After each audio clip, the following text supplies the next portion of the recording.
need to tell you something first. I am not a superstitious man. I have a degree. I live in Abuja. I pay taxes. I watch Premier League on Sundays. I am telling you this so you know that what I am about to say is not the kind of story old women tell children to keep them inside at night. This happened. I was there, and it changed the way I look at powerful men. My name does not matter. What matters is that I grew up in a small community in Anambra State, the kind of place where everybody knows which family owns which land going back 4 generations. My father was a driver for the palace. Not a glamorous job, but it was steady. It gave us a small house and school fees and 1 pair of good shoes each. Because of my father's job, I spent a lot of time around the palace as a boy. After school, I would walk there instead of going home. I would sit under the big neem tree near the gate and do my homework while waiting for my father to finish his duties.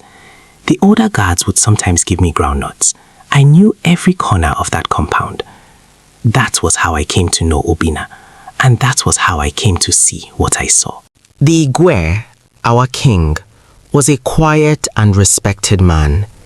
He had 1 son, just 1. His name was Obinna.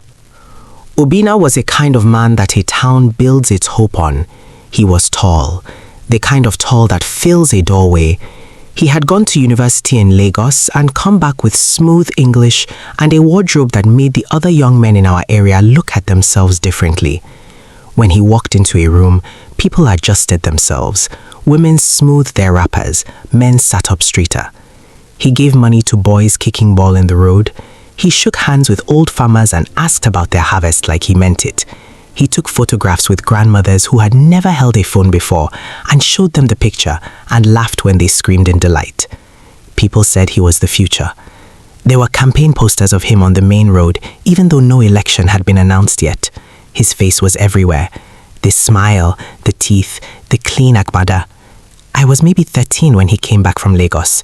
I remember thinking he looked like someone from a film. I did not know yet that some people wear their face like a costume. My father knew first. He never said it directly. That was not how my father talked. But there were signs. When Obinna's name came up in conversation, my father would go quiet in a particular way. Not the quiet of respect, the quiet of a man deciding what not to say.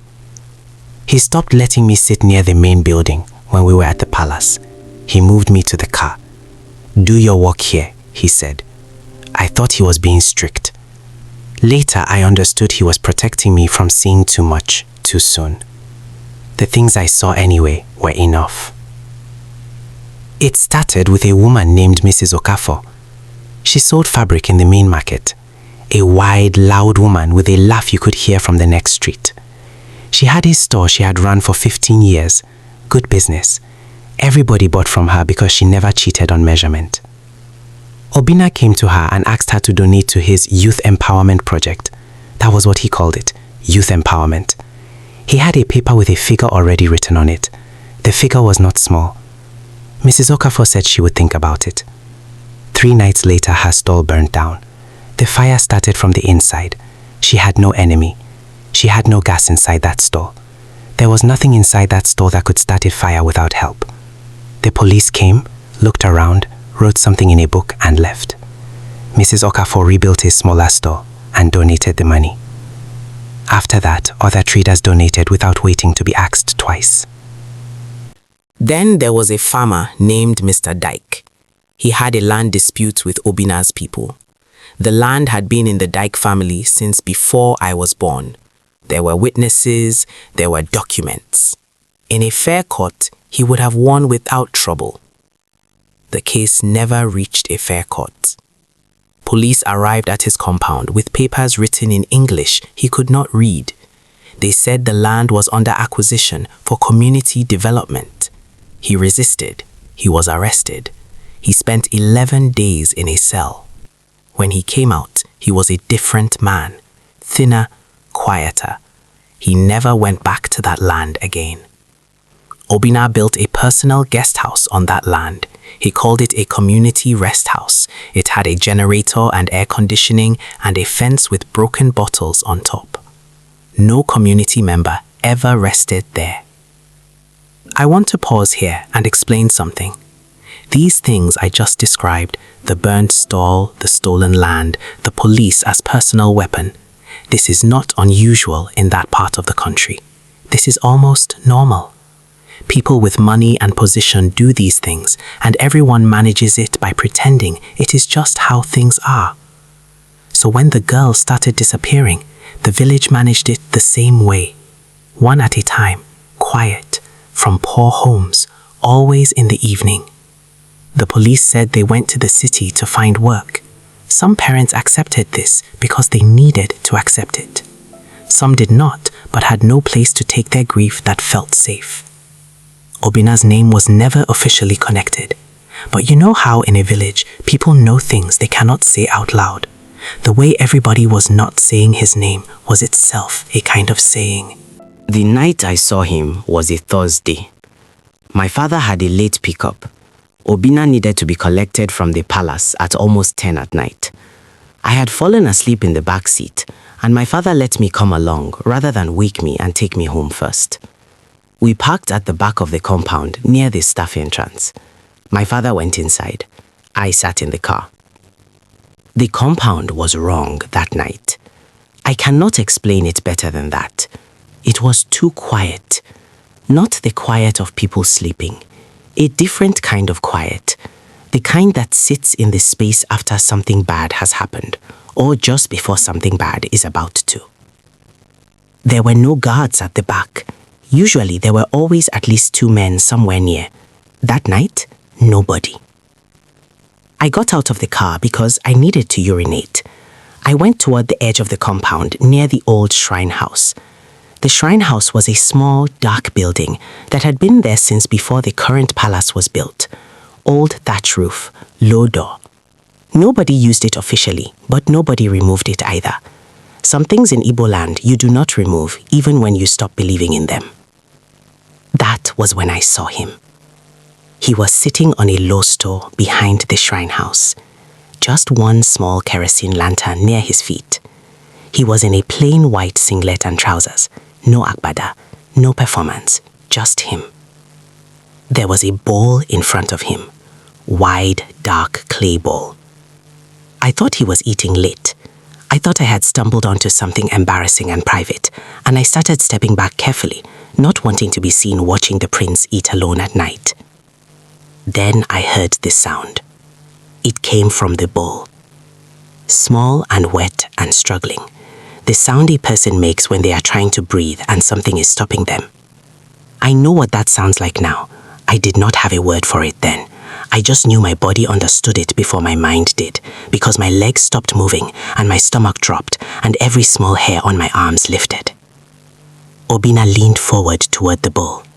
He said something, low and flat, no emotion in it at all.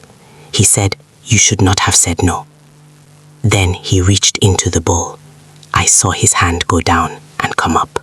And I saw that what he was holding was too small to be food. The fingers. I registered the fingers and then my mind shut the image down like a door slamming and I turned and ran. I did not think about being quiet. I did not think about my father. I ran through the compound and out the side gate and I kept running until I reached the main road and then I crouched behind a concrete fence and shook. I was 13 years old. My father found me 20 minutes later. He had been searching the compound in a panic. When he saw me by the road, he grabbed my arms and asked what happened. I told him, all of it, what I saw, what I heard, what was in the bowl. He was quiet for a long moment. Then he slapped me, hard. Not an angry slap, a frightened one. There is a difference. He gripped my face in both his hands and looked me in the eye and said, "You saw nothing, you heard nothing. Say it back to me." I said it back to him. We drove home without speaking. That night I lay on my mat and stared at the ceiling and listened to my father through the thin wall, sitting in his chair, not sleeping. He never talked about it, not once, not ever, in all the years after. But from that night, he found reasons to send me to my aunt's house whenever he had a late palace job. He never took me back there again. 2 weeks after that night, The father of one of the missing girls stood up in the main market and said Obina's name. He did not say it quietly. He said it in front of people buying yam and tomatoes and stockfish. He said his daughter did not run away to any city. He said he knew who had taken her, and he said the name. He was arrested 4 days later for armed robbery. The charge was detailed and specific, with witnesses, with a date, with a location. Everything official and correct. Nobody in that village believed a single word of it. He spent 8 months inside before a legal aid group got him out. He came back thinner and with something missing from his eyes. He never mentioned Obina's name again in public. After that, nobody else mentioned it either. The silence that fell over that village was not natural silence. It was the silence of a place that had learned what speaking cost. But something was moving underneath. Old men began to gather. Not the elders who sat on committees and attended government functions in traditional dress. The other elders, the ones who rarely spoke at public events, the ones whose names were said carefully, the ones who still knew the names of things that the younger generation had stopped believing in. I was a child and I was not allowed in those meetings. But in a village, a child hears things. I heard that the old shrine behind the palace was being discussed. I heard that it was not just a building. I heard that what had been done near it had disturbed something that did not forget disturbance. I did not fully understand what the elders were saying, but what happened next was hard to explain without their words. Obina got sick. It started with headaches, then fever. Then the fever should have broken, and it did not. Palace sources, meaning people who talked to my father, who talked to other drivers, said he was not sleeping. He refused to turn off the lights in his room at night. He would not stay alone. He told his personal attendant that there was something scratching inside his walls at night. He went to a hospital in Awka, then Enugu, then Lagos. The doctors found nothing that made sense. His body was physically whole. No parasite, no tumor, no infection they could name. He came back home thin and grey and nothing like the man from the campaign posters. I saw him once from a distance during this time. He was being helped out of a car. He looked up suddenly as if someone had called his name. He looked directly in the direction of the shrine house, even though he was on the other side of the compound. Nobody had called his name. He died before the Harmattan season ended that year. Officially, poisoning was suspected. His uncle, who took over the throne after, was quietly named in gossip as the person responsible. There was talk of an autopsy result that showed something in his system. There was counter-talk that the result had been adjusted. People argued about it for months. I was not interested in that argument. I had my own theory about what killed Obina, and it did not fit in an autopsy report. The day they buried him, I stood at the edge of the crowd because my father was one of the palace drivers and it was expected that we attend. The sky was completely clear, no cloud, no wind. The kind of sharp, dry Anambra sky you get in that season, where everything looks almost too bright. But the small cluster of trees directly behind the shrine house was moving. Not all the trees, not the big ones, just those small ones, low to the ground, behind that building. They were moving the way trees move in wind, bending and shaking continuously. There was no wind anywhere else in that compound. I watched it for a long time. An old woman standing next to me at the edge of the crowd saw me watching. She did not say anything. She just made a small sound with her teeth and looked away. The new Igwe sealed the shrine house and covered it. He paid to have a modern hall built right over that section of the compound. Concrete and zinc roof, white paint, plastic chairs, a banner on the wall that said the name of a community development initiative. Meetings are held there now. People shake hands and drink mineral and discuss local government matters, and the hall looks completely normal. But if you go there for a meeting, pay attention. When people arrange the chairs, nobody puts any at the back left corner. Not by instruction. Nobody tells them not to. They just don't. If you ask why that corner is always empty, people will say there is not enough space. But there is space. I have measured it with my eyes. And if you go to that corner and stand there quietly, the air is different. I cannot tell you how. I do not have a scientific word for it. It is just different. and the ground, if you bend down close enough, still smells wrong. I am in my late 30s now. I own a small logistics business in Abuja.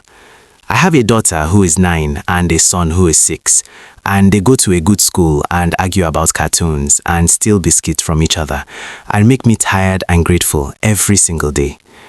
I do not think about Anambra every day, but sometimes the light goes out at night, generator runs out of fuel or NEPA takes it, and the house gets quiet and dark. My children are asleep, my wife is asleep, and in that particular kind of quiet, the sound comes back. That small, wet, struggling sound from the clay ball. I am 30-something years old and educated, and I run a registered business and pay VAT, and none of that matters in those moments. In those moments, I am 13 again, and crouching behind a concrete fence on the main road, and every hair on my body is standing up. The girls were never found. Not one. Their parents are old now. Some have died. The ones still alive do not speak about their daughters in public. They have learned that grief expressed loudly in that place has a cost. I think about that sometimes when I watch the news, when I see a politician smiling in Agbada, when I see the crowd around him clapping and spraying money and calling his name. I wonder what he is doing when the cameras are off. I wonder what is in the bowl. I wonder how many of us are standing outside in the dark, hearing sounds we have decided not to hear because our fathers taught us that hearing things has a cost. I wonder how many of us have been walking past that back corner our whole lives, not putting chairs there, telling ourselves it is because there is no space. There is space. We just know somewhere in our body before our mind catches up that some corners should stay empty. If you are from that area and you know which palace I am talking about, please do not name it in the comments. Some things are better left at the level of story. The families of those girls are still alive. They do not need to be found by journalists or content people who will make a podcast episode and move on. This is not content. This is what I carry.